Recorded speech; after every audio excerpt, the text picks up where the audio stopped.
नीतीश ने बिछाया है 1977 वाला जाल। सीने में धधक रही 2009 से आग। वो क्या है आग बताऊंगा। मोदी को फंसाने का मुंबई फॉर्मूला।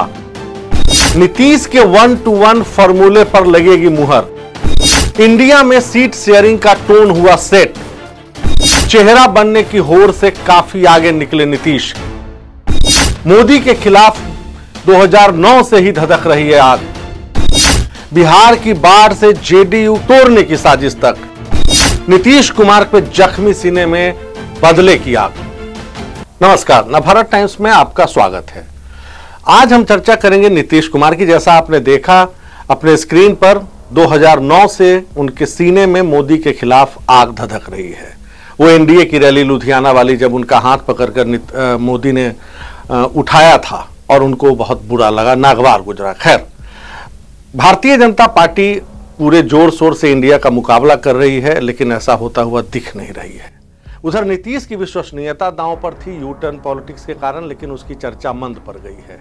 उन्होंने भाजपा विरोध को राष्ट्रीय कलेवर देने की कोशिश की और अपने छवि पर हो रहे आक्रमण से ध्यान हटाने में सफलता हासिल की है।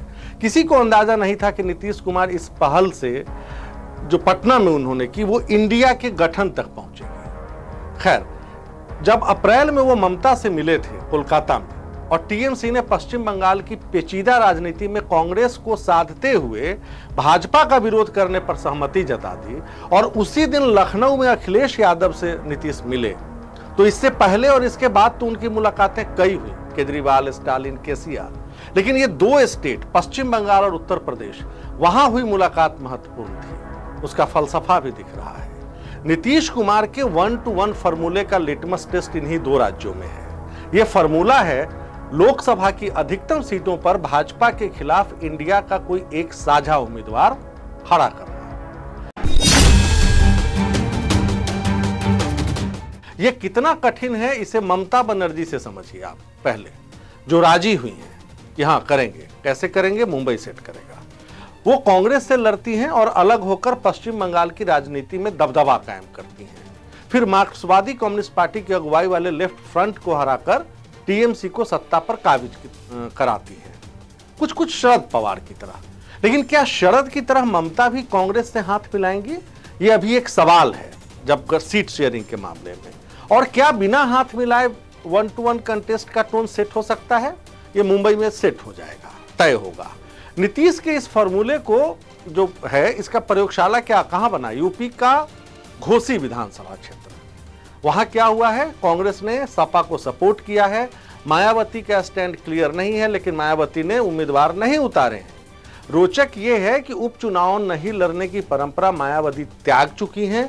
2020 के विधानसभा उपचुनावों और आजमगढ़ में लोकसभा उपचुनाव में बसपा उम्मीदवार मैदान में था। हाल ही में मायावती के सांसद दानिश अली नीतीश कुमार के साथ मिलते हुए दिखाई दिए, और कई संभावनाओं को भी इसने जन्म दिया, क्योंकि आमतौर पर सख्त पार्टी और अनुशासन के लिए जानी जाती है। उन्होंने इस पर कोई कार्रवाई नहीं की, जबकि आप देखा इमरान मसूद को बाहर कर दिया। खैर, उधर नीतीश कुमार मुंबई रवाना होने से पहले सार्वजनिक तौर पर बोल चुके हैं कि इंडिया का कुनबा 26 से आगे बढ़ने वाला है। अब खबरें आ रही है कि वो अकाली दल से मिल रहे हैं, फलां से मिल रहे हैं। इस पर भी विचार करेंगे। 2013 में नरेंद्र मोदी का विरोध कर पहली बार भाजपा से अलग होने वाले नीतीश कुमार को की जो साख है, वो जरूर है 2023 जैसी नहीं है। कहने को तो जेडीयू उनको अभी भी पीएम मटेरियल मानती है, लेकिन 2013 वाली बात नहीं है। तब तो कांग्रेस सत्ता में थी। इसके बावजूद मोदी का विरोध कर वो पोस्टर बॉय विपक्ष का बन गए थे नीतीश कुमार। अभी तो राहुल गांधी की भारत जोड़ो यात्रा, कर्नाटक, हिमाचल में मिली जीत, दृश्य बदल चुका। उधर ममता बनर्जी के अलावा अरविंद केजरीवाल, उद्धव ठाकरे, केसीआर की राजनीति भाजपा विरोध पर ही टिकी हुई है। ऐसा नहीं है कि सिर्फ नीतीश हैं उस रेस में भाजपा विरोध के। फिर भी यह कहना एकदम मुनासिब है कि पीएम मटेरियल पर उनकी स्वीकारोक्ति नीतीश की बहुत मुश्किल है।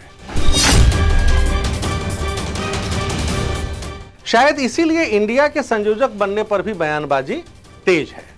उकताकर नीतीश ने भी कह दिया है कि उन्हें किसी पद से मतलब नहीं है, वो सिर्फ सबको एकजुट करने में लगे हैं। दरअसल पद निरपेक्ष भाव रखकर नीतीश अपनी ताकत बढ़ा रहे हैं। मेरी जानकारी के मुताबिक वो अकाली दल, केसीआर और नवीन पटनायक को मनाने में लगे हैं। उनके एक बेहद करीबी नेता ने बताया कि वैचारिक तौर पर निकटता के कारण नीतीश की बातों को नवीन बाबू तवज्जो देते हैं। हालांकि ओडिशा में नवीन पटनायक की राजनीति स्पष्ट है। साम्यता होने के बावजूद नीतीश की तरह उनकी नजर दिल्ली की तरफ नहीं है। इसीलिए वो दोनों गठबंधनों से दूरी की स्वर्णिम रणनीति पर कायम रहते हैं। वहीं नीतीश कुमार पर राष्ट्रीय जनता दल का दबाव है। तेजस्वी महागठबंधन की अगुवाई करने के लिए तैयार बैठे हैं। नीतीश की रणनीति दिल्ली शिफ्ट होकर बिहार की राजनीति कंट्रोल करने की है। इसका अनुभव पुराना है। अटल जी की सरकार में वो 6 मंत्रालय देख चुके हैं और जब भी बिहार में हारते तो दिल्ली शिफ्ट हो जाते। जब पहली बार सीएम बने थे तब भी दिल्ली से ही गए थे, हारे फिर लौट के आ गए, बहुमत साबित नहीं कर पाए। इसलिए इंडिया की मजबूती दरअसल नीतीश की मजबूरी भी है। इसमें कोई शक नहीं कि 5 बातें फिर भी नीतीश के पक्ष में जाती है। ये 5 बातों को नोट कीजिएगा। नंबर 1, नीतीश कुमार 5 दशकों से राजनीति में सक्रिय हैं, लेकिन उनकी छवि हमेशा बेदाग रही। नंबर 2, उन्होंने हमेशा से स्टैंड रखा कि भाजपा से लड़ाई सीधी रखनी होगी, तीसरे मोर्चे की कोई गुंजाइश नहीं है। राजनीति से इतर व्यक्तिगत स्वभाव के कारण सत्ता पक्ष और विपक्ष दोनों खेमे में नीतीश कुमार की पैठ है, इससे भी इनकार नहीं कर सकते। चौथा, सामाजिक सुधार आधारित विकास मॉडल अब दूसरे राज्य भी अपना रहे हैं, जो ये नीतीश की देन है। आधी आबादी, खासतौर पर स्त्रियों पर, महिलाओं पर फोकस इसके केंद्र में है। और 5वां इंपॉर्टेंट, वोट बैंक के लिहाज से कास्ट सेंसस, जातीय गणना, वो अन्य पिछड़ा वर्ग जो भाजपा के साथ गया है उसको साधने की कोशिश कर रहे हैं और इस मसले पर बिल्कुल स्पष्ट राय रखते हैं। बिहार में प्रक्रिया चालू है। सुप्रीम कोर्ट में अगर सफलता मिलती है तो जल्दी इसके परिणाम भी होंगे। खैर, धर्मनिरपेक्षता के नाम पर हमेशा भाजपा का विरोध करने वाले लालू प्रसाद यादव और नीतीश कुमार समाजवादियों की दूसरी पीढ़ी के नेताओं में हैं, जिन्होंने इमरजेंसी देखी, इंदिरा गांधी के विरोध में जेपी के साथ एकजुट हुए। उनकी कोशिश है कि 1977 में जैसा गठबंधन कांग्रेस के खिलाफ बना, उसी तरह की तैयारी भाजपा के खिलाफ 2024 में की जाए।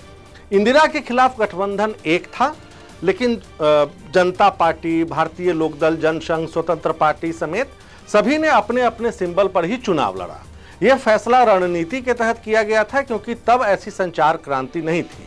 जिस इलाके में जो पार्टी मजबूत थी वहां के वोटर उसे सिंबल से ही जानते थे। इस बार भी रणनीति वही होगी, लेकिन गठबंधन के लिए साझा लोगो जरूर तैयार हो रहा है। इस बीच मुंबई की सड़कों पर जीतेगा इंडिया के पोस्टर भी लग गए हैं। खैर, ये तीसरी बैठक है। एजेंडे में क्या होगा इसे सार्वजनिक करने में नीतीश लालू ही आगे रहे हैं। जैसे नीतीश कुमार पहले ही बता चुके कि मुंबई के एजेंडे में सीट शेयरिंग शामिल है, लेकिन भाजपा से लड़ने का फॉर्मूला बताना अलग बात है और इसका सॉल्यूशन निकालना अलग। तथ्यात्मक तौर पर देखें तो बिहार ही इकलौता ऐसा राज्य है जहां पूर्ववर्ती यूपीए स्पष्ट तौर पर कारगर है। कांग्रेस, लेफ्ट, आरजेडी सब साथ में है सरकार में।